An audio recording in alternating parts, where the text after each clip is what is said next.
everyone! Here at mmToolParts, we've done lots of videos focusing on the Mag77 Skilsaw. We've covered things like how to change your brushes, how to change your foot plate, and even how to change your armature.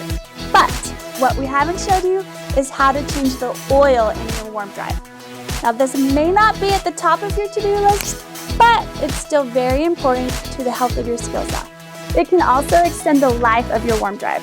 So today I'm going to show you just how easy this process can be.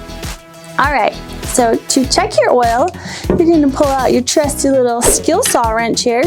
And if you don't have one, you just need a 1/2-inch wrench. Flip your Skilsaw over. Here's your oil chamber. And we're just going to check the level. You want to keep your saw as flat as you can. And you'll look in, and your oil should never be below the bottom threads. Here. So, we're a little low. We're gonna fix that. You're going to want an oil can. Grab your Skilsaw and just lay it over and let it drain.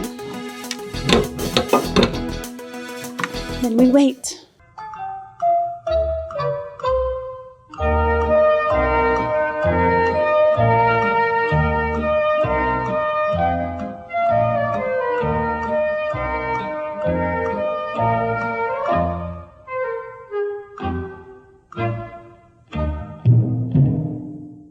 Okay, and then you're going to want your tool flat to put the oil in.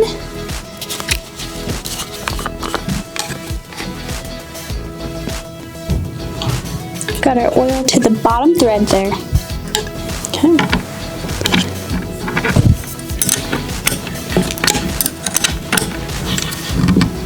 Get it on nice and tight. Clean up. Okay, so if your oil is low on your saw, it's because you have a leak somewhere. It's not like a car, like it's not burning off the oil. So you need to check your saw out, check the cracks and crevices, tighten some bolts because it's leaving through your saw somehow. Okay, there you have it. It really was that easy. If you need any of these things, they're available at mmToolParts.com. Thanks for watching. Make sure to like, comment, and subscribe to our channel for all things Skilsaw and so much more.